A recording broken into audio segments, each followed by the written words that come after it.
नाज़रीन, खुदावंद यीशु मसीह नासरी के नाम में आप सबको सलाम।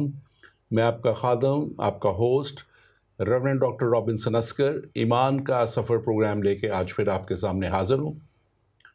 और नाज़रीन, मैं खुदावंद अपने खुदा का शुक्रगुज़ार हूँ जो हमें इस ज़िंदगी में ईमान के इस सफ़र पे उस तौर पे आगे बढ़ने का फ़ज़ल देता है जैसे उसका कलाम मुक़द्दस हमें सिखाता है, और उसके कलाम के मुताबिक हमें उन राहों पे चलना है जो खुदावंद यीशु मसीह ने हमारे लिए जिनका तायुन कर दिया, और वो राहें जो हमारे हम सब लोगों के लिए हमेशा की ज़िंदगी तक पहुंचने का रास्ता है।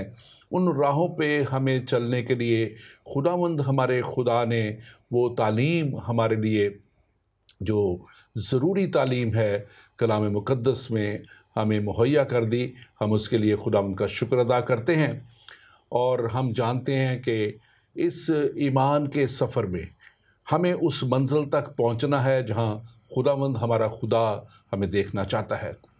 यकीनन ये ज़िंदगी एक सफ़र है, और ज़िंदगी के सफ़र में हमें आगे उस तौर पे बढ़ना है कि हम उस मंज़िल तक पहुंच जाएं जो वाकई ही हमें हमेशा की ज़िंदगी तक पहुंचाए।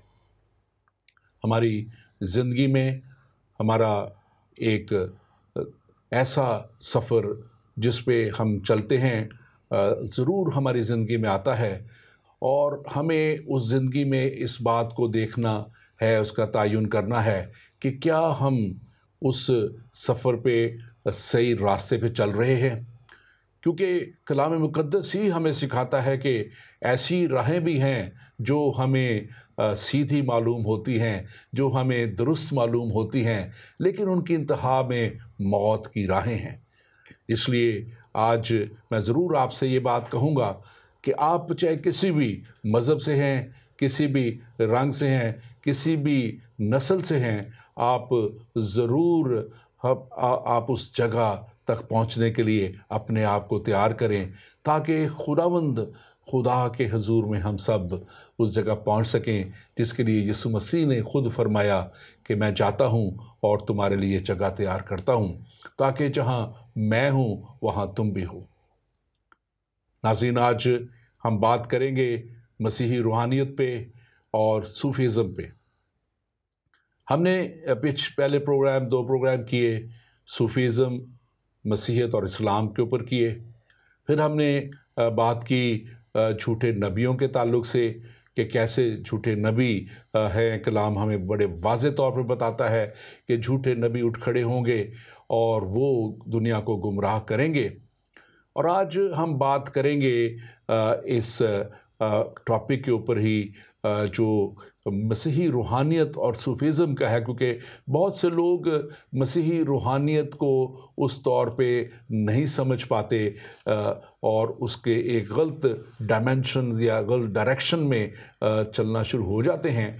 और हम आज इसको ख़ास तौर पे देखेंगे कि हमारे कलाम की बेस क्या है, मसीहत क्या कहती है, और मसीहत में कैसे हमने रूहानी दर्जों को आगे बढ़ना है, और कैसे क्या सूफीज़म जो है वो भी एक खुदा की तरफ से है या खुदा के कलाम के मुताबिक है, या उसका कोई भी जो है सिलसिला कड़ी कोई खुदा की तालीम के साथ मिलती है या नहीं मिलती। इस पे हम आज बात करेंगे, और मेरे साथ स्टूडियो में मौजूद हैं इस पर बात करने के लिए आज doctor Akhtar Anjili. Doctor Akhtar Anjili, welcome to the show. आपको हम वेलकम करते हैं। आप हमारे साथ पहले भी पिछले प्रोग्राम में भी जो पहला हमने प्रोग्राम किया मौजूद थे। नाज़रीन, मैं आपको बताता चलूँ कि डॉक्टर अख्तर अंजीली पेशे से के एतबार से ये मेडिकल डॉक्टर हैं, लेकिन खुदावंद की खिदमत करते हैं, खुदावंद के एक अच्छे खादम हैं, और इन्होंने जो है मास्टर इन थियोलॉजी भी यहाँ लंदन से तकरीबन 12-14 साल पहले यहाँ से किया, और उन्होंने उसमें एक थीसिस लिखा जो सूफीज़म और जहाद के ऊपर था और जिसको बहुत ही सराहा गया, और उसके नतीजे में ये किताब, इनकी सूफीज़म और जहाद जो है, ये किताब जो है ये लिखी गई। और ये किताब जो है ये वाकई ही एक बहुत ही अच्छी तहकीक के साथ और बहुत अच्छा जो है इसका जो इसमें मवाद आपको मिलेगा। आप ज़रूर इसे देखें। आपके हमारे स्क्रीन पे इनकी वेबसाइट का वो आएगा जहाँ पे ईबे से इसको आप ख़रीद सकते हैं, और बहुत सी और किताबें भी आपको उसी साइट से मिल सकती हैं। आप ज़रूर इसे पढ़िएगा और आपको बहुत ही अच्छी तालीम इससे मिलेगी। नाज़रीन, इससे पहले कि मैं इस टॉपिक की तरफ हम बढ़ें और इस पर बात करें, खुदा के कलाम के मुताबिक जब हम मसीही कलाम की बात करते हैं, खुदा के कलाम की बात करते हैं, बाइबल की बात करते हैं, तो बाइबल में हम जानते हैं तौरेत, ज़बूर, सहफ़ा अंबिया और अनाजील जो हैं, इनको बहुत से मज़ाहिब जो हैं ये खुदा की तरफ से जो है जो रूहानी किताबों में मानते हैं। और कलाम हमारा जो कलाम मुक़द्दस है वो हमें बहुत क्लियरली इस बात को बताता है कि ये खुदा का वो कलाम है जो नबियों की मार्फत हमें खुदा के इल्हाम से पहुंचा। और दूसरा तिमोथियुस उसका 3 बाब और उसकी 16वीं और 17वीं आयत अगर हम देखें तो ये हमारे नए अहदनामे में से ये हवाला मैं आपके सामने रखना चाहता हूँ। ये खुदा का कलाम, इंस्पायर्ड वर्ड ऑफ गॉड, खुदा के इल्हाम से लिखा गया कलाम, ये इसी के लिए बात पे हमें बताता है कि हर एक सहीफ़ा जो खुदा के इल्हाम से है, तालीम और इल्ज़ाम और इस्लाह और रास्तबाजी में तरबियत के लिए फ़ायदा मंद भी है। और ये क्यों फ़ायदा मंद है, ये क्यों हमें दिया गया, अगली आयत से वाज़े करती है। ताकि यहाँ पे लिखा है 17वीं आयत में, ताकि मर्द खुदा कामिल बने और हर एक नेक काम के लिए बिल्कुल तैयार हो जाए। यकीनन ये खुदा का प्लान है कि मर्द खुदा यानी खुदा के लोग जो है वो कामिल बने, और हमें कामलियत की तरफ लेके जाने के लिए सिर्फ़ और सिर्फ खुदा का कलाम ही है जो लेके जाता है। और वो कलाम यानी बाइबल मुक़द्दस यकीनन एक मुस्तनद कलाम है, खुदा की तरफ से है। और आज हम बात जब कर रहे हैं डॉक्टर साहब, तो आप इस पे भी बात कीजिएगा, लेकिन इससे पहले अगर आप कुछ अपने ताल्लुक़ से मज़ीद बताना चाहें तो ज़रूर बताएं, और फिर इस पे बात कीजिएगा कि कैसे ये हर एक सहीफ़ा जो बाइबल मुक़द्दस में है, कैसे ये खुदा के इल्हाम से है, और कैसे ये हमारे लिए रास्तबाजी और ये कामिल बनने के लिए ये खुदा की तरफ से मैं समझता है गिफ्ट ऑफ गॉड है।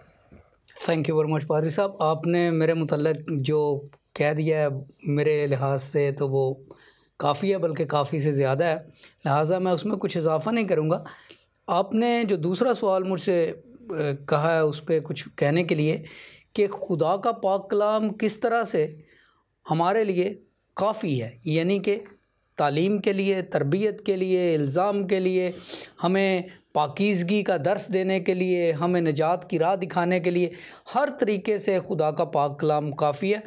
मैं यहाँ पे एक बात का इजाफ़ा ये करना चाहता हूँ पादरी साहब कि खुदा का पाक कलाम बाकी तमाम किताबों से मुख्तलिफ है। इट्स अ यूनिक बुक, और इसकी यूनिकनेस जो है वो इसके विजडम में नहीं है, क्योंकि विजडम की तो और भी बहुत सी किताबें हैं। इसकी यूनिकनेस इसकी तारीख़ियत में भी नहीं है, क्योंकि तारीख़ की भी और बहुत सी किताबें हैं, और बनी इसराइल की तारीख़ और मसीहियत की तारीख़ को बहुत खोल के बयान किया गया है। ये इसी तरीके से अदब के लिहाज से भी आला तरीन सहीफ़ा या किताब नहीं है। बाइबल मुक़द्दस की यकतायत या उसकी जो यूनिकनेस है वो इस बात में है कि ये मुक़द्दस है, ये मुक़द्दस है, और मुक़द्दस चीज़ वही हो सकती है जिसका ताल्लुक़ बुराए रास्त खुदाए मुक़द्दस से हो। पाकिस्तान में बाज़ औक़ात लफ्ज़ मुक़द्दस को हम बड़ी बेदर्दी से और बड़ी गैर ज़िम्मेदारी से इस्तेमाल करते हैं। मैंने सुना है पाकिस्तान में कहते हुए कि जी पाकिस्तान का आइन मुक़द्दस है। मैं अक्सर कहता हूँ भाई, पाकिस्तान का आइन कैसे मुकद्दस है जिसमें हर आने वाली हुकूमत 3-4 तरमीमें कर जाती है, या कोई और जर्नैल आता है तो वो उसको कुछ देर के लिए सस्पेंड कर देता है। पाकिस्तान का आइन हमारे लिए मुअज़्ज़ज़ ज़रूर है, हम उसकी इज़्ज़त करते हैं, मुकद्दस नहीं है।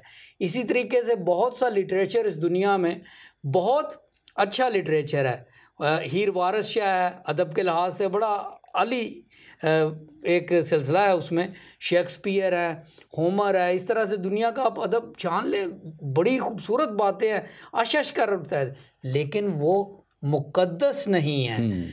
बाइबल मुकद्दस की यकतायत, बाइबल मुकद्दस की यूनिकनेस इस बात में है कि this is directly inspired by God, और चूंकि ये खुदा की तरफ से इंस्पायर्ड है, इसलिए ये इंसान की ज़िंदगी के लिए, इस ज़िंदगी के लिए और आने वाली ज़िंदगी के लिए, हाल के लिए, आक़िबत के लिए हर तरह से काफ़ी और शाफ़ी है। आमीन आमीन। यकीनन, क्योंकि देखें, जब हम कहते हैं कि ये खुदा का कलाम है, ये इंस्पायर्ड वर्ड ऑफ गॉड है, खुदा के इल्हाम से है, तो यकीनन उस पर कोई दो राय हो ही नहीं सकती। और आपने बहुत अच्छे तरीके से बयान किया, और मैं समझता हूँ कि हमारे लिए वाकया ही कलाम जो है यही हमारी रहनुमाई है। और अगर जो है हमें मज़ीद कोई रहनुमाई चाहिए तो फिर इसका ऑथर जो है वो खुदा है।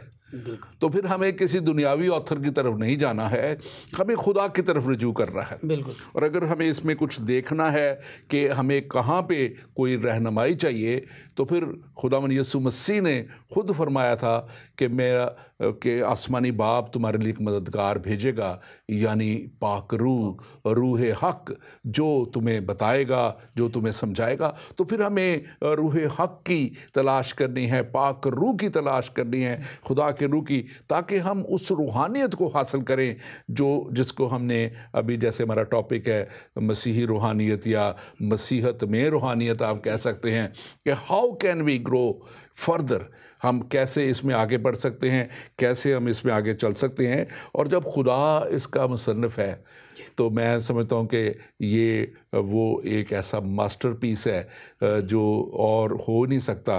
और आपने बिल्कुल बताया कि बड़ी अच्छी बात की, और ये इस वक्त नहीं, बहुत सी सदियों से सबसे ज़्यादा बिकने वाली किताब बाइबल मुकद्दस है। जी पाजी साहब, मैं यहाँ पे थोड़ा सा ये ऐड कर दूं कि जब प्रिंटिंग प्रेस बना तो सबसे पहली किताब जो शाया की गई गटनबर्ग ने की, वो बाइबल मुकद्दस थी।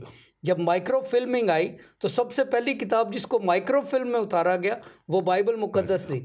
जब अमरीकी खलाबाज चांद पर गए तो दुनिया की सिर्फ एक किताब है जिसकी तलावत खला में की गई, चांद की उस मदार में की गई, और वो भी बाइबल मुकद्दस है। पैदाइश का पहला बाब और पहली 10 आयात वहाँ पर पढ़ी गई, और उसकी यूट्यूब क्लिप आज भी मौजूद है। नासा में अगर आप जाएं, नासा बाइबल रीडिंग, तो आपको तो बाइबल मुकद्दस की फजीलत इसीलिए है क्योंकि इसका ताल्लुक बराह रास्त खुदाए हक, खुदाए कवी और कादर से है। आमीन आमीन। और यकीनन खुदावंद हमारा खुदा जो है वो कवि, जैसे आपने कहा, वो कादर मुतलक है और तमाम चीज़ों के कुल इख्तियार रखता है। लेकिन दुनिया में हम देखें कि लोग इसको दुनियावी तौर पे भी अपने अपने वो जो है ना, वो बड़े बड़ी बुत भी बनवाते हैं, बड़े बड़े बाबुल के बुत और दूसरी और बाबुल के बुर्ज और सब कुछ हम देखते हैं कि अपनी शान व शौकत के लिए बड़े बड़े मकबरे बना दिए लोगों ने। हम देखते हैं अभी भी इंडिया में लोग जाते हैं, वो ताजमहल को देखने जाते हैं। लेकिन खुदावन का कलाम जो है ये सबसे मोतबर है और सबसे मैं समझता हूँ हमारे लिए ज़रूरी, हमारी ज़िंदगी के लिए, हमारी बका के लिए और हमारी आइंदा ज़िंदगी के लिए मैं समझता हूँ नहायत ही ज़रूरी है।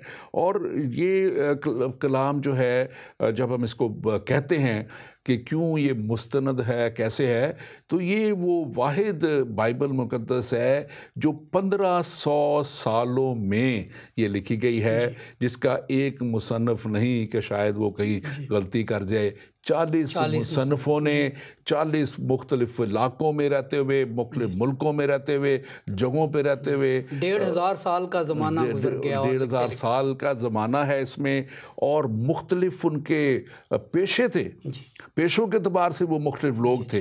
तो मैं समझता हूँ कि खुदा ने इसीलिए मुख्तलिफ जगहों से, मुख्तलिफ पेशों से, मुख्तलिफ वक्तों में लोगों को लिया, ताकि वो कलाम साबित हो कि खुदा का कलाम है। और जब आप इसको पढ़ते हैं बाइबल मुकद्दस को, तो शुरू से लेके आखिर तक ये एक किताब नज़र आती है। इसमें जो तसलसल है पादरी साहब, वो भला का तसलसल है। पैदाइश 1 बाब की पहली आयत से लेकर मुकाशफा 22 बाब की 21वीं आयत तक, आप उसको जब तसलसल से और बड़े ईमानदारी से और रूहानियत से पढ़ते हैं तो आपको यूँ लगता है जैसे किसी ने एक बड़ी तवील माला में मोती परो दिए हों। वो मोती मुख्तलिफ हैं, लेकिन वो जो माला का धागा है, डोरी जो है, वो मुसलसल वही है। खुदावंद का कलाम, खुदा ने दुनिया को बनाया और आखिर में खुदा ने दुनिया को बचा लिया। और आखिरी आयात ये है, आए खुदावंद यीशु मसीह जल्दी आ। और ये जब हम बात करते हैं, और क्योंकि हमारा टॉपिक पिछले 2 प्रोग्राम हमने और किए हैं, और हमने आजकल क्योंकि हम बहुत ज़्यादा चर्चा देख रहे हैं जो वेस्ट में ख़ास तौर पे किया जा रहा है, दूसरे लोगों तक इसको जो है वो शुगर कोटेड करके पेश किया जा रहा है, और वो सूफीज़म के ताल्लुक से मैं बात कर रहा हूँ। और हमने इस पिछले प्रोग्राम में, जैसे आपके साथ जो पहला प्रोग्राम हुआ, आपने कैसे इसको बड़े वाज़े तौर पे बयान किया कि ये सूफीज़म जो है ये अपने इनर सेल्फ के वसीला से खुदा तक पहुंचना चाहते हैं, और हमने इसके ऊपर बात की। लेकिन खुदा जो है वो ख़ुद हमारे लिए जो है वो आ गया मुजस्सम होके, और कलाम मुक़द्दस में हम देखें यीशु मसीह खुदा का कलमा जो है मुजस्सम हुआ, वो हमारे पास आया ताकि हम उसको बेहतर तौर पे जान सकें। और फिर हमने ये भी पिछले प्रोग्राम में, जैसे मैंने जिक्र किया, उसमें हमने देखा कि कैसे झूठे नबी जो है वो इवन उस दौर में जब ये बाइबल मुक़द्दस का जिक्र आता है, लिखी गई, तो उन अदवार में भी बहुत से 100 साल पहले, हज़ारों साल पहले भी झूठे नबियों का जिक्र है कि उस वक्त भी झूठे नबी जो है वो उठ खड़े होंगे।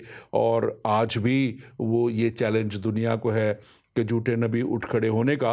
और जब हम इसको सूफीज़म की ठोस बुनियाद को हम देखने की कोशिश करते हैं, तो हमें इसकी कोई वो ठोस बुनियाद कहीं नज़र आती नहीं है, क्योंकि इसकी बेस अगर इस्लाम में है तो फिर हमें ये कुरान में भी इसकी कोई बेस नज़र नहीं आती।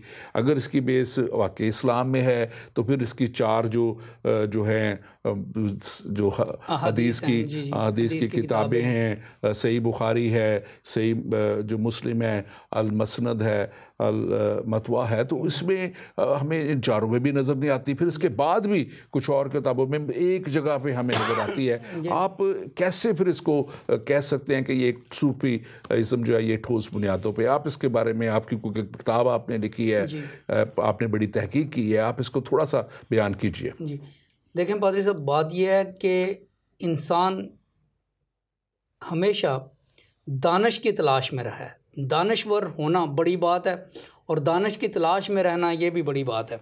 तो बहुत से सूफिया कराम जिन्होंने अपनी किताबें लिखी या जिन्होंने एक मिसाली ज़िंदगी गुजारी, लोग उनसे मुतासर हुए और उनकी किताबें पढ़ी और उनकी काफ़ियाँ सुनी, उनकी गज़लें सुनी, उनके गीत जो उन्होंने लिखे थे, जो उनका कलाम था, सूफियाना कलाम, उसको सुना और वाकई वो मुतासर करता है। मैं पहले भी अर्ज़ कर चुका हूँ कि this is wisdom literature. Wisdom literature जो है ये एक चीज़ है, सल्वेशन लिटरेचर एक और चीज़ है। यानी कि आप जब किसी बात को पढ़ते हैं और आपको लगता है कि ये दानाई की बातें हैं तो आप उससे मुतासर होते हैं, लेकिन दानाई की बात एक है और नजात की बात मुख्तलिफ है। अब फ़र्क बाइबल मुक़द्दस में और दूसरी किताबों में, चाहे वो सूफिया कराम ने लिखी हैं या किसी और ने लिखी हैं, फ़र्क उनमें यह है कि बात लिखने की नहीं है, बात यह है कि किसने लिखा है और क्या लिखा है। अब मेरा प्रोफेशन जो वो डॉक्टर है, आप किसी के पास जाके किसी खूबसूरत ख़त्तात से एक गज़ल लिखवा के ले आएँ और किसी मरीज़ को दे दें तो उससे उसको कोई फ़ायदा नहीं होगा। आप किसी डॉक्टर के पास जाके 3-4 लाइनों का नुस्खा लिखवा लाएं जिसके ऊपर उसकी मर्ज़ के मुताबिक उसका इलाज लिखा हुआ है, उसकी दवा लिखी हुई है, तो वो नुस्खा देखने में चाहे जैसे भी हो, लेकिन the content of that prescription is what that person needs. इंसानियत जो है, ह्यूमैनिटी बीमार है, इंसानियत करीबुल मर्ग है, इंसानियत का कोई चारागर नहीं।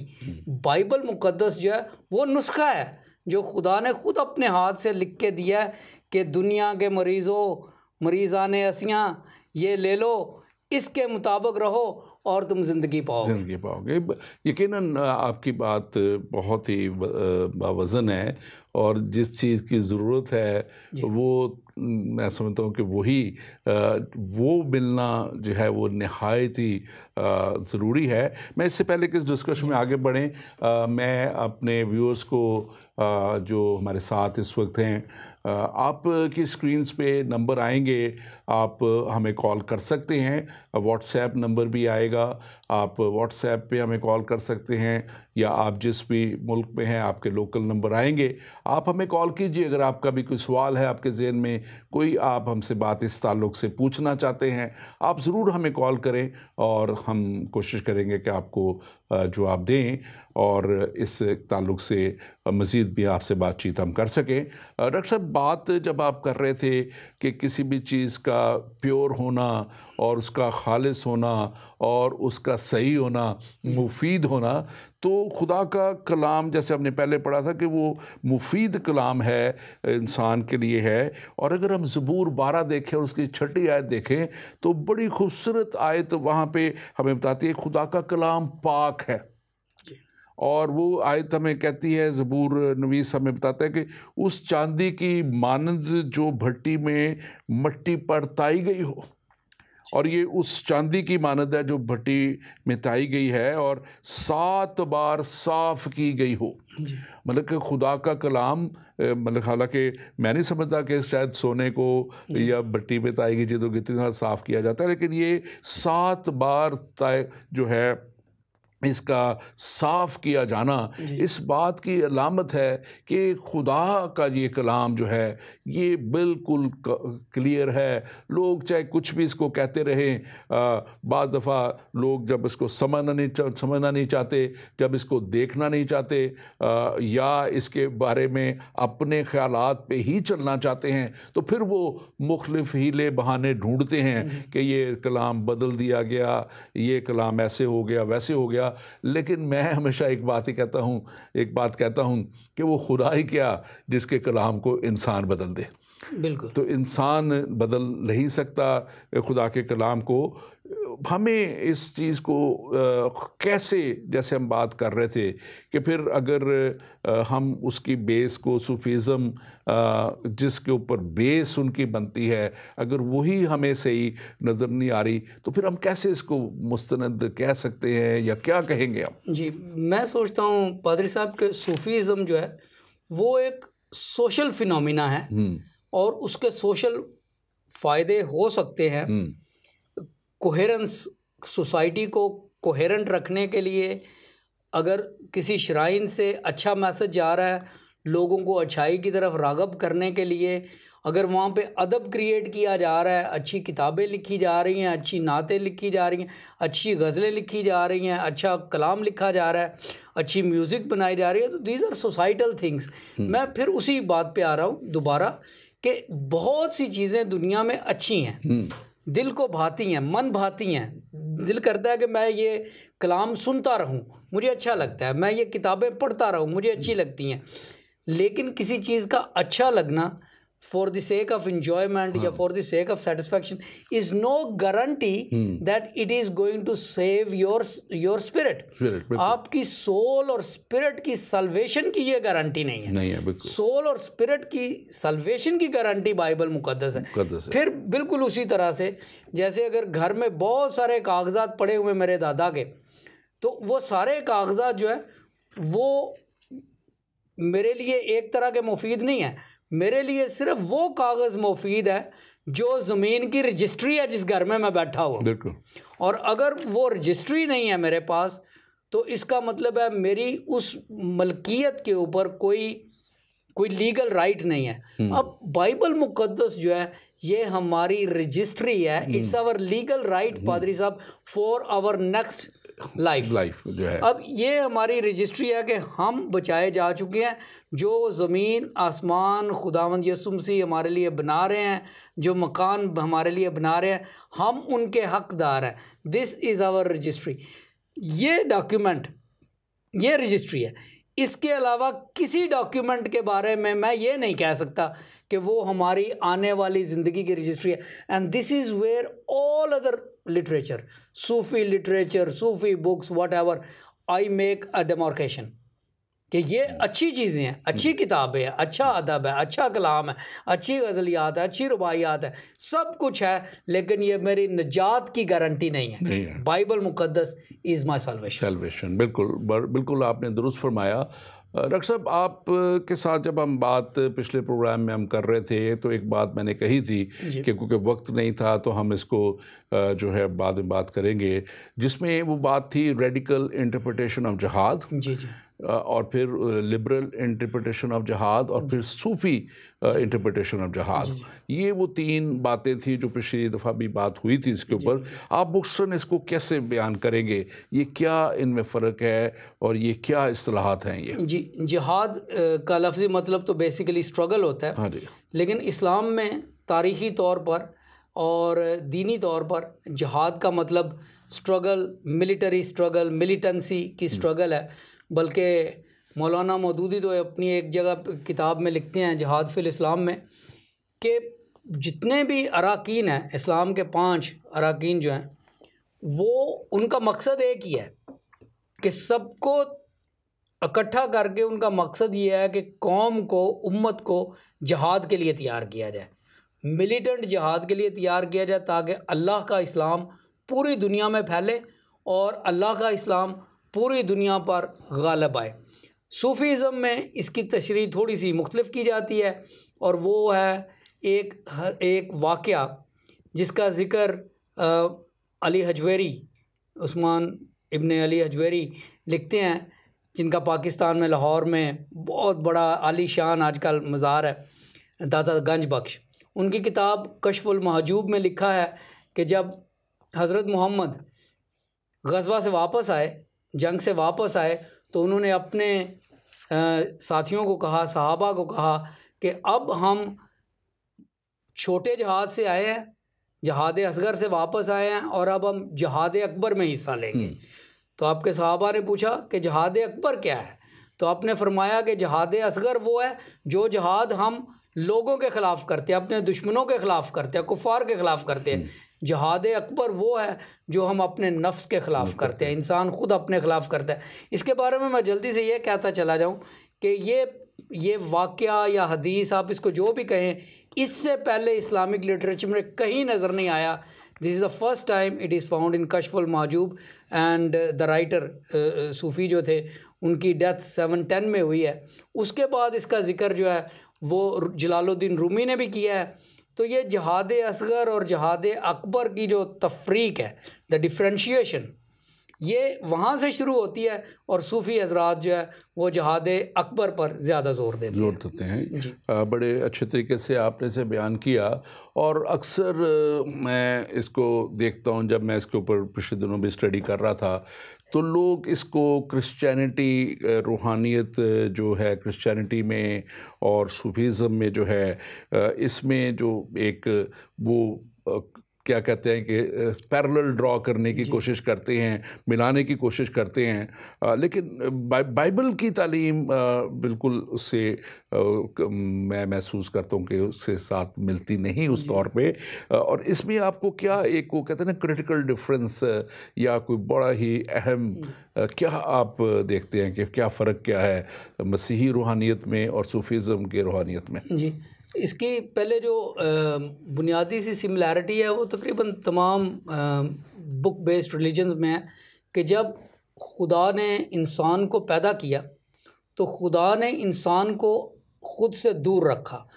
जब फ़रिश्तों को बनाया गया तो फ़रिश्तों को खुदा ने अपने तख्त के इर्द गिर्द रखा, और उनसे खिदमत का काम लिया या जो कुछ भी फरिश्तों के काम है वो कर रहे हैं, लेकिन they are always in the presence of God. आदम और हवा को जब बनाया गया तो उसने अपने तख्त के पास नहीं रखा, उनके लिए एक बाग बनाया गया और ख़ुद से दूर रखा। उसके बाद लंबी कहानी है, दास्तां तवील है, लेकिन बात को छोटा करते हुए जब गुनाह इस दुनिया में आया तो हम देखते हैं कि वो फासले बहुत बढ़ गए। पहले भी, गुनाह से पहले भी खुदा खालिक है, इंसान मखलूक है, और खालिक और मखलूक का दिल चाहता था एक दूसरे से मिलते रहे। गुनाह की वजह से दीवारें आई, तो उसके बाद भी खुदा ने अपनी मखलूक को, इंसानियत को, इंसानों को, बनी नौ इंसान को नहीं छोड़ा और चाहा कि उनसे मुलाकात करता रहे। इंसान का भी दिल चाहता रहा कि मैं अपने खुदा से मिलूं। ये खुदा और इंसान के दरमियान जो कशिश है, ये ही असल में सूफीज़म की बुनियादी एक डेफिनेशन है या एक कॉज है। क्रिश्चियन स्पिरिचुअलिटी में भी ये है। अब आपने मुझसे पूछा है कि इसका क्रिटिकल डिफरेंस क्या है। पादरी साहब, इसमें क्रिटिकल डिफरेंस ये है कि सूफ़ी या इकराम या तसव्वुफ़ की तमाम चीज़ें जो है, चाहे वो ज़िक्र है, चाहे वो प्रैक्टिसेस हैं, चाहे वो अवामिल हैं, चाहे वो चिल्ले हैं, चाहे वो तलावत है, कुछ भी है, जो कुछ भी सूफिया कराम में डिसिप्लिन्स किए जाते हैं अपने खुदा को खुश करने के लिए, अल्लाह ताला को खुश करने के लिए, वो इंसान का अमल है खुदा तक पहुंचने का। मसीही रूहानियत जो है इसके बिल्कुल बरक्स है। मसीही रूहानियत जो है उसमें इंसान को कुछ नहीं करना पड़ता, सिर्फ ईमान लाना पड़ता है और फिर वो सिलसिला शुरू हो जाता है जिसमें इंसान और खुदा की कुर्बतें बढ़नी शुरू हो जाती हैं। बाइबल मुकद्दस में लिखा है और ईमान ही से इब्राहिम और ईमान ही से इसाक, ईमान ही से, यानी कि इब्रानियों के खत 11 है इसमें। हम इस पे मजीद बात करते हैं। हमारे साथ एक कॉलर हैं। हेलो जी, कौन और कहाँ से प्लीज? जी, मैं अब्दुल्ला बात कर रहा हूँ। जी बोलिए। मेरे कुछ सवाल हैं, जरा आप गौर से सुन लीजिए, क्योंकि मैं आपके पिछले प्रोग्राम बड़े गौर से सुन रहा हूँ। जी। और ये जो आपके मेजबान हैं, जो डॉक्टर साहब हैं, जो ये बहुत ही उम्दा बातें कर रहे हैं। मेरा ये सवाल है कि पाकिस्तान में अल्हम्दुलिल्लाह, पहले ये बताना चाहता हूँ कि मैं एक मोमिन हूँ और मेरे पाकिस्तान में लाखों की तादाद में मसाजिद हैं, मदारस हैं, हजारों की तादाद में दरगाहें हैं और मुख्तलिफ ऐसे मकाम है जहाँ पर लोग जाकर इबादत करते हैं। इतना सब कुछ होने के बावजूद जो मेरा नाक़िस तजर्बा है, जिसमें मैंने देखा है कि लोगों के अंदर, खानदानों के अंदर, माशरे के अंदर और मुल्क की सतह पे भी बेचैनी है। क्योंकि आज आपका जो अनवान है रूहानियत, तो इन सब के बावजूद जो मेरा एक नाक़िस तजर्बा है, जो मैंने देखा है कि एक बड़ी बेचैनी है मुआशरे में, हर जगह पे रूहानियत नहीं है जी। आप जरा इस पे गौर फरमाएं कि ये क्या वजह क्या है। जी ज़रूर, मैं थोड़ा सा बयान करूंगा और उसके बाद मैं डॉक्टर साहब को कहूंगा कि वो इस पे बात करें।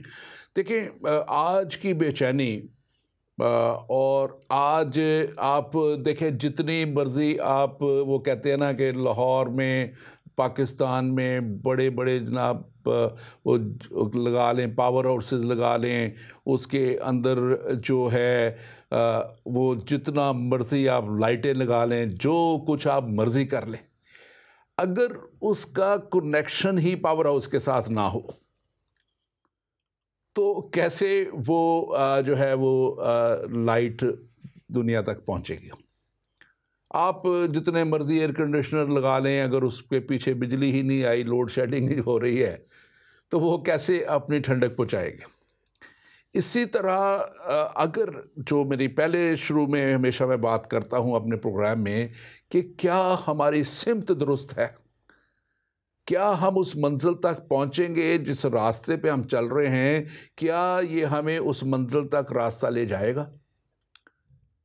हमें अपनी सिमत को और अपनी मंजिल को देखना है कि क्या हम दुरुस्त राह पे चल रहे हैं। मैं ये समझता हूँ कि बहुत ज़रूरी है कि हम अपनी सिमत का तयन करें और हम देखें कि क्या जिस तालीम के पीछे हम चल रहे हैं या जिस तालीम के ऊपर हम वो अमल पैरा हैं। पहली तो बात यह है कि सबसे बड़ा फुकदान अमल नहीं है। अगर आप कोई भी रट्टी रटाई नमाज पढ़ते चले जाएं और ज़िंदगी में अमल नहीं है तो आपकी कोई तब्दीली नहीं आएगी। मैं हमेशा एक बात कहता हूं कि जो कुछ अगर आप कुछ बेहतर हासिल करना चाहते हैं तो उसके लिए आपको कुछ बेहतर करना पड़ेगा और अगर आप वही करते रहेंगे जो करते रहे हैं तो फिर आपको वही मिलेगा जो मिल रहा है। तो हमें ये देखना है कि क्या हम वाकया ही हमारे कॉल और फेल में तज़ाद तो नहीं है। पहली बात तो ये है। और दूसरी बात जो मैंने पहले कह दी कि क्या हमारा कनेक्शन भी खुदा के साथ है या नहीं है। और अगर कनेक्शन ही खुदा के साथ नहीं है तो जितनी मर्ज़ी हम बड़े बड़े वो बना लें सिलसिले, वो काम नहीं आएंगे। डॉक्टर साहब आप इस ताल्लुक़ से बयान कीजिए। जी थैंक यू वेरी मच पाजी साहब, आपने एक बड़े प्यारे असूल की तरफ इशारा किया है और सबसे खूबसूरत तरीके से उसको अल्बर्ट आइंस्टाइन ने बयान किया था कि if you keep on doing the same thing you will keep on getting the same result. Science का बिल्कुल बुनियादी सा फार्मूला है कि अगर आप एक बार एक चीज़ को बार बार करेंगे तो रिज़ल्ट वही आएगा। और बल्कि आइंस्टाइन ने तो ये भी कहा था कि पागलपन का सबसे आसान तारीफ़ पागलपन की ये है, वो शख्स जो एक ही काम बार बार करे और हर बार मुख्तलिफ नताइज की तवक्को रखे। अब पाकिस्तान में I am very sorry to say, मैं पाकिस्तानी हूँ, मुझे पाकिस्तान से बड़ी मोहब्बत है, मेरा वतन है। वहाँ पे यही होता है कि हम बहुत सी चीज़ें जो है वो सर्कुलरली दोहरा रहे होते हैं लेकिन हम नतीजा फ़र्क चाहते हैं, बेशक कि हम बिल्कुल वही काम पहले कर रहे हैं।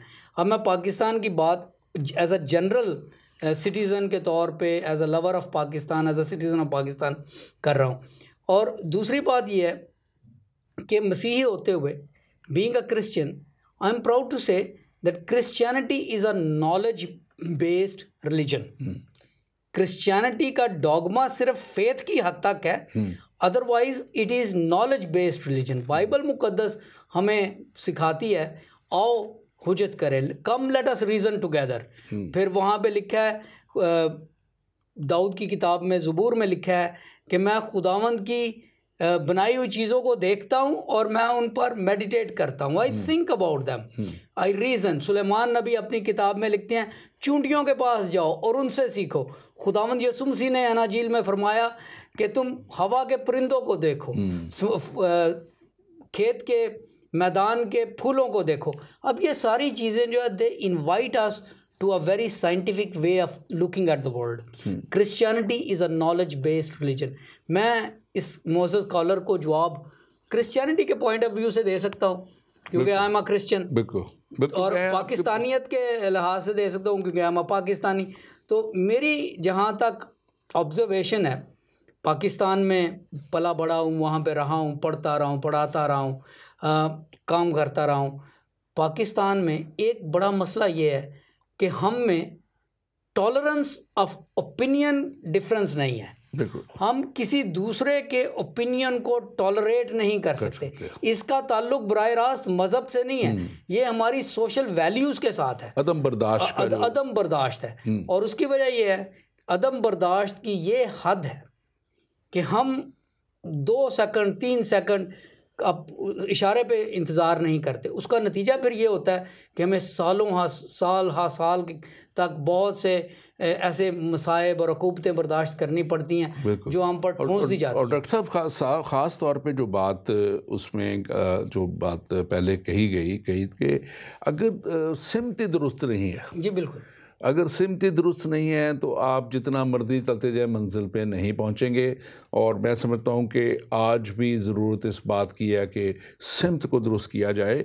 और जब हम सिमत की बात कर रहे हैं तो मैं मेरे ज़हन में ये बात आ रही है कि सूफीज़म से भी और बाज़ दफ़ा और मज़ाहिब में भी, इवन एक वक्त था कि इसको क्रिश्चियनिटी में भी प्रैक्टिस किया गया, लेकिन खुदा का शुक्र है कि उसको जो है मसीह की तालीम गालिब आई कि वो अलहदा हो के लोग सोचते थे कि जब हम खुदा की कुर्बत में आ गए, जो खुदा की कुर्बत में आ गया वो दुनिया से अलहदा होने की बात करता है, वो दुनिया से मिक्स होने के लिए नहीं कहता, मिक्स नहीं होना चाहता, और वो चाहता है कि वो जो है वो दुनिया से ही अलहदा होकर बैठ जाए, कहीं कोने में चला जाए।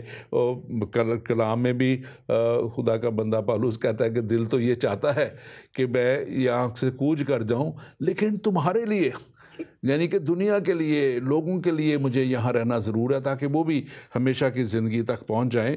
तो क्रिश्चियनिटी का जो दर्स है वो तो क्लियर कट ये है कि हमें, अगर हम खुदा की कुर्बत में आ गए हैं तो हमें अब दूसरों को लेके आना है। और यीशु मसीह ने ख़ास तौर पे इसके लिए इरशाद आज़म भी दिया था कि जाओ तुम सब कौमों में जाके। उन्होंने ये नहीं कहा था कि जाओ जंगल में पहाड़ पे बैठ जाओ जाके या कहीं और बैठ जाओ। उन्होंने कहा था कि जब तू दुआ करे उस वक्त तो ठीक है, तू कमरे में जा, कोठड़ी में जा, लेकिन उसके बाद वो कहता है कि तुम तमाम दुनिया में जाके अंजील की मुनादी करो और उन्हें बाप, बेटे और पाक रूह के नाम से बपतिस्मा दो, यानी कि सच्चाई की तालीम उन तक पहुंचाओ। तो आप इसको कैसे देखते हैं कि ये अलहदा होके बैठ जाना दुनिया से, और ये जो इसमें नज़र आता है? पादरी साहब ये देखें, पाकिस्तान में मेरा तजुर्बा ये है कि बहुत सी चीज़ें जो मसीहियत में हमें सिखाई गई कि अलहदा होके करो, वो चौराहों में की जा रही होती हैं।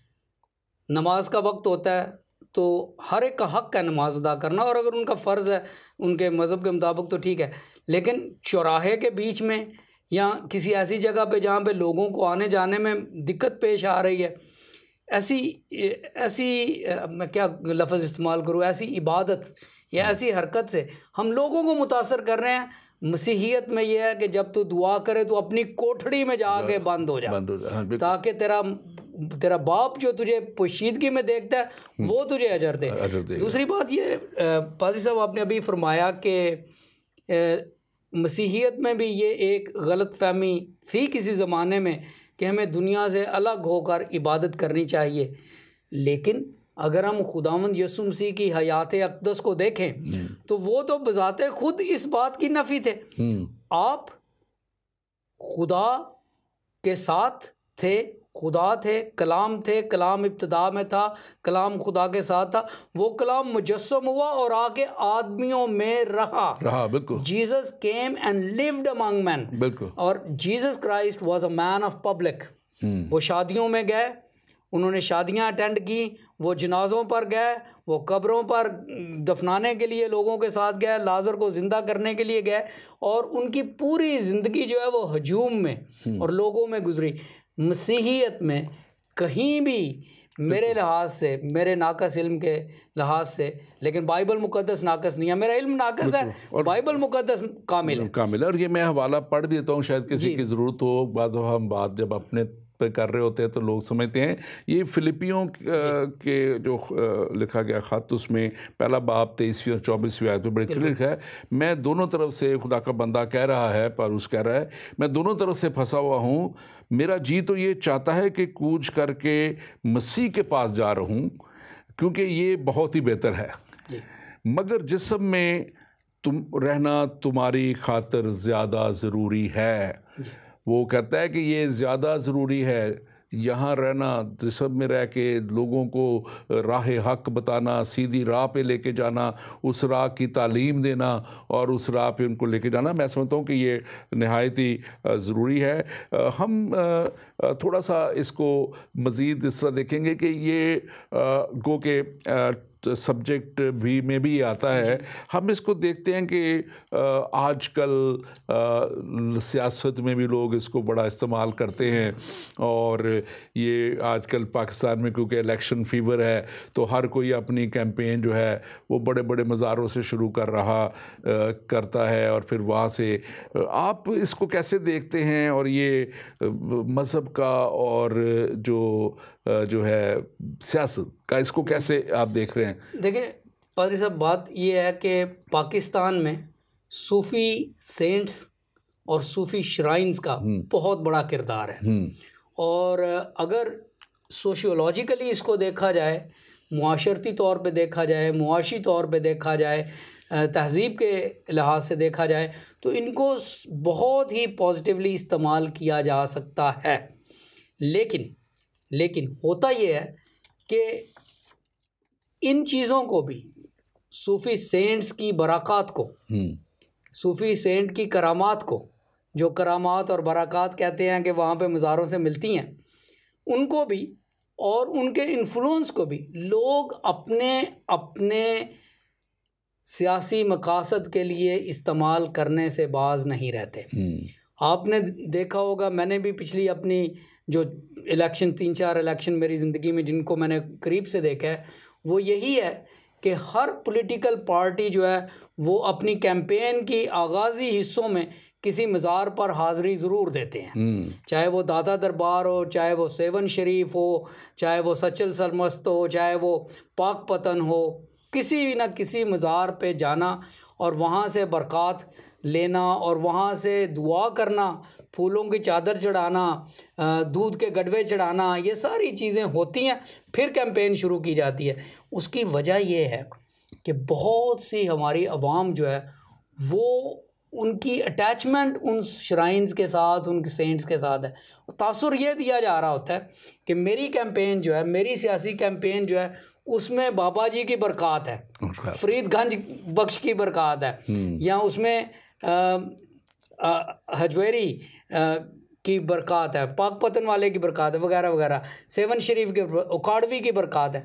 तो इन चीज़ों को इस्तेमाल, अब देखें हमारे लोग जो हैं वो सोचते नहीं हैं, भेड़ चाल में चलते हैं। आई am very sorry again two point out कि दिस शुड नॉट बी, बिल्कुल दिस शुड नॉट बी ये वतीरा होना नहीं चाहिए, क्योंकि कलाम तो हमें बात करता है होलीनेस के, बाइबल मुकद्दस, क्योंकि आज का हमारा टॉपिक जो था मसीही रूहानियत का था, तो बाइबल मुकद्दस तो क्लियरली रूहानियत की बात करती है, इसमें कुछ सियासत की बात नहीं करती है।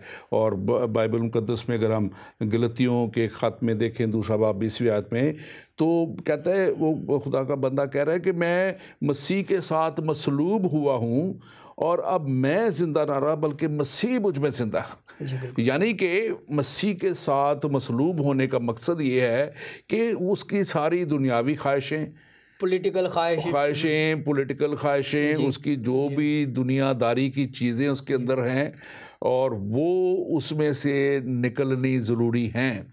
अगर वो नहीं निकलती तो फिर वो अभी दुनिया में है, अभी वो मसलूब नहीं हुआ। क्योंकि कलाम हमें बिल्कुल वाज़ेह तौर पर बताता है, अभी भी 2000 साल गुजर गए, मसीह में कोई भी गुनाह साबित ना कर सका। और इब्रानी के ख़त में खुदा का बंदा लिखता है, वहाँ पे क्लियरली लिखा है, 4 बाब इब्रानियों में, वहाँ पे लिखा है कि वो हमारी तरह जो है सब बातों में आजमाया गया, यानी कि मसीह यस्सू हमारी खातर, जिसको हमारे भाई हज़रत ईसा कहते हैं, वो हमारी खातर हमारी तरह सब बातों में आजमाया गया, तो भी बेगुनाह रहा, उसमें बेगुनाह रहा और उसमें कोई गुनाह साबित ना कर सका। तो हमें इन चीज़ों से जो है वो और आगे लिखा है, कुलसियों के ख़त में लिखा है 3 बाब के पहली आयत में, आलमे बाला की चीज़ों की तलाश में रहो जहाँ मसीह मौजूद है और खुदा के दहने बैठा है। यानी कि हमारी जो जुस्तजू है, हमारी जो काविशें हैं, हमारी जो सारी वो एफर्ट्स हैं, वो आलमे बाला, यानी कि आलमे बाला में इनके जो खुदा के पास एक आलम है, उस आलम में हमारी जो है ये बात, जो हमारी तलाश सारी बातों की वो होनी चाहिए जो आलम, उस आलम में है।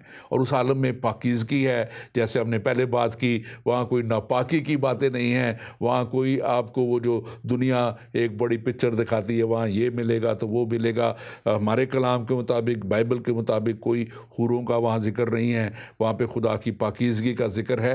तो ये चीज़ें वहाँ पे मिलेंगी। आप क्या कहेंगे? मैं सिर्फ ये कहना चाह रहा था कि जब हम आलम बाला का जिक्र और आने वाली जन्नत फरदौस से बरी की बात करते हैं क्रिश्चियनिटी में, तो मैं एक चीज़ पे ज़रा थोड़ा सा ज़ोर दे के ये बात कहना चाहता हूँ अपने सामाइन के लिए, अपने व्यूअर्स के लिए भी, कि बाइबल मुक़द्दस के मुताबिक सिर्फ एक चीज़ का हमें यकीनी पता है जो जन्नत में हमें मिलेगी, एक चीज़ जिसका यकीनी पता है, वो है खुदावंद की हजूरी और पाकीज़गी।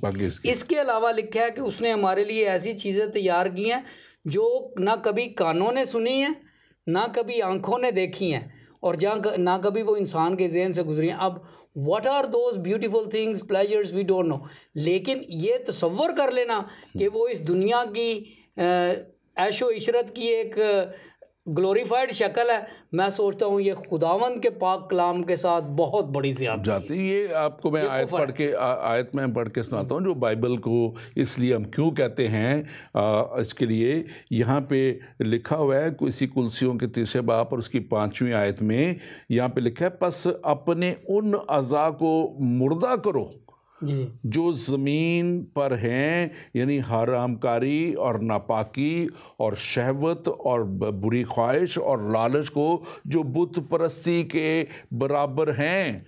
वो यहाँ कलाम क्या में कह रहे हैं कि इन अज़ा को अपने जो शहवत परस्ती की तरफ है, हरामकारी की तरफ, नापाकी की तरफ, उनको मुर्दा करो, उनको ख़त्म करना है, उनको अपने आप से हमेशा के लिए जहनों से, सोचों से, ख्यालों से दूर करते रहे। This is what the Bible says. This is what the Bible teaches, and this is the word of God, जिसको हमारे मुसलमान भाई भी इल्हामी किताब कहते हैं। तीनों जो है ये वो किताब कह रही है। आप कुछ कहना चाह रहे हैं, ज़रूर आप कहिए प्लीज़। दूसरी बात पारी साहब मैं ये अर्ज़ करना चाह रहा था कि खुदावंद यीशु मसीह की ज़िंदगी पर जब हम गौर करते हैं तो उनकी ज़िंदगी में एक बार नहीं, 2 बार नहीं, कम से कम 3 बार इंजील में ये वक्त आया जब लोग उन्हें धक्के से पकड़कर बादशाह बनाना चाहते थे, पॉलिटिकल पावर दे देना चाहते थे यहूदी और उनके साथी और जो जमे गफीर उनके आगे। लेकिन आपने क्या किया? हमेशा इनकार किया और कहा कि मेरी बादशाही इस दुनिया की नहीं है। बिल्कुल, क्योंकि उनका बड़ा वाज़ेह तौर पे, क्योंकि यहूदी जो थे वो इंतज़ार में थे उस मसाया के जो उनको उस वक्त रोमी हुकूमत थी, रोमी उन पर जुल्म करते थे, उनको वो हक़ नहीं मिलता था, तो वो इंतज़ार में थे कि उन्हें एक वो आए, जब मसीह आएगा तो हम इनसे निजात दिलाएगा। और जब मसीह उस सलीब के सफ़र की तरफ जा रहे थे और जो उनके यरूशलेम में जो आखिरी शाहाना एंट्री है वो किसी तख्त को हासिल करने के लिए नहीं थी। वो लोगों ने रास्ते में लिखा है कि कपड़े बिछाए, डालियाँ बिछाई। दे वर वेलकमिंग अ वर्ल्डली किंग। वो दुनियावी एक बादशाह को जिस तरह इस्तकबाल कर रहे थे, रेड कारपेट तस्वर था वो, और अपने कपड़े बिछा देना और वो सारा करना। लेकिन यीशु ने क्या कहा था कि मेरी बादशाही ज़मीन इस दुनिया की नहीं, मेरी बादशाही आसमान की बादशाही है। और वो अंजील मुक़द्दस जो मत्ती की अंजील है वो सारी अंजील ही आसमान की बादशाही की बात करती है, वो ज़मीन की बादशाही की कोई बात नहीं करती। इसलिए ठीक है ये पॉलिटिकल मूवमेंट्स, ये पॉलिटिकल चीज़ें, ये दुनियादारी की बातें जो हैं इस दुनिया की ज़रूरत हैं, लेकिन अगर आप खुदा के साथ चलना चाहते हैं, अगर आप खुदा को, मैं समझता हूँ कि उस तौर पे अपनी ज़िंदगी में वो दर्जा देना चाहते हैं, तो फिर आपके लिए ये जगह नहीं है। फिर आप जो हैं उस तौर पे जैसे कलाम कहता है वैसे आपको चलना है। आप ज़रूर इसके ताल्लुक से बात कीजिए। मैं थोड़ी सी बात ये करना चाहता हूँ कि क्रिश्चियन सोशियोलॉजी में या क्रिश्चियन सोशियोलॉजिकल थॉट में स्टेट और रिलीजन की सेपरेशन का जो कॉन्सेप्ट है वो खुदावंद यीशु मसीह की एक बात से, एक आयत मुबारका से लेते हैं हम। जब खुदावंद यीशु मसीह को सिक्का पेश किया गया और पूछा गया कि क्या खराज देना रवा है या नहीं, तो बेशक वो उन्हें फंसाने की कोशिश थी, लेकिन उन्होंने उसका जो जवाब दिया, that has become the principle and the basis of Christian sociology throughout the world. और आपने फरमाया, खुदावंद यीशु मसीह ने फरमाया कि जो कैसर का है वो कैसर को दो, जो खुदा का है वो खुदा को दो। यानी कि इस दुनिया में रहते हुए हम पर 2 चीज़ों का गलबा है। एक, गॉड वांट्स हिज राइट, हमें खुदा के हकूक़ उसके साथ निभाने हैं। जो दुनिया की बातें हैं, सियासत की बातें हैं, वो उनके साथ, लेकिन we should keep them separate. और वेस्ट में, अमेरिका में, यूरोप में, जहाँ पे ये प्रिंसिपल फॉलो किया जा रहा है, religion and state are separate, आप हुकूमतों को देखें, और जिन ममालिक में ये नहीं सेपरेशन, आप उन ममालिक को देख लें। देखें, बड़ी वाज़ेह है। और जो बात हम ख़ास तौर पे कर रहे थे, उसके लिए भी मैं समझता हूँ कि थोड़ा सा कि हमें मसीह, वो जहाँ कहता है कि मैं मसीह के साथ मसलूब हुआ हूँ, तो मसलूबियत में हमारे अंदर जो वो सारी बातें हैं, जैसे वो इसी कुलसियों के 3 बाब और 8वीं आयत में लिखा है, जो हमारे अंदर गुस्सा है, जो हमारे अंदर कहर है, बदख्वाही है, बदगोई है, मुँह जो है ये लिखा है वहाँ पे कि गाली बकना मुँह जो है वो छोड़े, और एक दूसरे से झूठ ना बोलो। ये वो सारी हालतें हैं, जैसे हमने पहले बात की कि हमें उन शहवत परस्ती की बातों को दूर करना है, हमें उन सारी नापाकी की बातों को दूर करना है। मसीह के साथ मसलूब होना जो है वो यही बातों को ज़ाहिर करता है। और फिर हमें उन सारी बातों से, जो हमारी बदख्वाही है, दूसरों के लिए हम बुरा चाहते हैं, दूसरों के लिए अदम बर्दाश्त का जो मादा है, ये सारी चीज़ें जो है हमें जब हम दूर करेंगे तो फिर हम उस मसीही रूहानियत की तरफ मुकम्मल तौर पे आगे बढ़ जाएंगे, जिसका हम जिक्र कर रहे थे कि मसीही रूहानियत क्या है। और दूसरी जगहों पे हम देखते हैं कि हमें इन्हीं मज़ारों पे, जैसे हम बात पहले कर रहे थे, आप जाके देखें तो वहाँ क्या नशे और नशाबाजी और न जाने क्या क्या वहाँ पे होता है। और वो जो फिल्म भी आप जिक्र कर रहे थे, वो क्या इमैक्युलेट कंसेप्शन, एक मूवी आई थी, वो जो इस पर बनी है 89 में आई थी। और वो कैसे कि इन मज़ारों पे क्या क्या होता है, इन जगहों पे क्या क्या बदी और दूसरे धंधे और जो भी है वो सारा कुछ है। लेकिन कलाम हमें बड़े वाज़े तौर पे बताता है कि हमें पाकीज़गी में बढ़ना है और हमें उस तौर पे जैसे कलाम कहता है वैसे आगे बढ़ना है। आप क्या कहेंगे? आखिरी हमारे पास मिनट है, उसमें को फाइनल वर्ड। जी, फाइनल थॉट्स पादरी साहब यही हैं कि चूँकि हमारी मंजिल खुदा है और खुदा मुक़द्दस है, खुदा पाक है, पाकीज़ा है, उसमें किसी तरह की निजासत, किसी तरह की गंदगी, किसी तरह का गुनाह तसव्वुर करना भी गुनाह है। तो अगर हम चाहते हैं कि उस तक पहुँचें तो हमें उसी रास्ते को लेना है जो उसी की तरह पाकीज़ा और मुक़द्दस है। खुदावंद यीशु मसीह ने फरमाया, राह, हक़ और ज़िंदगी मैं हूँ। और खुदावंद यीशु मसीह के बारे में रूमी सल्तनत जो हर चीज़ में नक्स निकाल सकती थी, उन्होंने भी कहा कि इसमें हम कोई गुनाह नहीं पाते। आमीन। Thank you very much doctor साहब, आपके आने का बहुत बहुत शुक्रिया। बहुत खूबसूरत बातें और खुदा के कलाम से आपने बताई, दुनिया के इन सारे ताल्लुकात से। और मेरे अज़ीज़ों, बात ये है, कलाम मुक़द्दस हमें बड़े वाज़े तौर पे बताता है। इसी कुलसियों के ख़त को अगर हम आगे देखें तो 10वीं आयत में लिखा है, नई इंसानियत को पहन लो। ये नई इंसानियत मसीह यीशु में पैदा होना है, उसके कफ़ारे को कबूल कर लेना है और उसके कफ़ारे के मुताबिक, यानी कि सलीब की कुर्बानी को कबूल करके उस तौर पर उसके साथ ज़िंदगी गुजारनी है जिसका ज़िक्र हमने किया है, ताकि हम रूहानी तौर पे तरक्की कर सकें, रूहानी तौर पे आगे बढ़ सकें। और 12वीं आयत में लिखा है, बस खुदा के बरगज़ीदों की तरह जो पाक और अज़ीज़ हैं, दर्दमंदी और मेहरबानी और फ़रोतनी और हिल्म और तहम्मुल का लिबास पहनो। कैसी खूबसूरत बातें हैं। और लिखा कि एक दूसरे की बर्दाश्त करो, एक दूसरे के कसूरों को मुआफ़ करो। और कलाम में 13वीं आयत कहती है, मोहब्बत जो कमाल का पटका है पहन लो। और 16वीं आयत कहती है, मसीह का कलाम अपने दिलों में कसरत से बसने दो। मसीह यीशु जो कुल आलमों का निजात दहिंदा, कुल आलम का निजात दहिंदा बना। आप चाहे किसी भी रंग से, किसी भी मज़हब से, किसी भी नस्ल से हैं, मसीह ने आपकी खातिर अपनी जान दी ताकि उस हमेशा की ज़िंदगी को आप पालें जो खुदावंद हमारा खुदा हमें देना चाहता है। और खुदावंद हमारा खुदा चाहता है कि हम उस हमेशा की ज़िंदगी में दाखिल होकर उस मंजिल को हासिल कर लें जो खुदावंद हमारे खुदा ने हमारे लिए रखी है। खुदावंद के हुजूर में आ जाएं, खुदावंद के पास आ जाएं और अपना आप उसे दें, तो वो आपको बरकत में ले जाएगा। आमीन।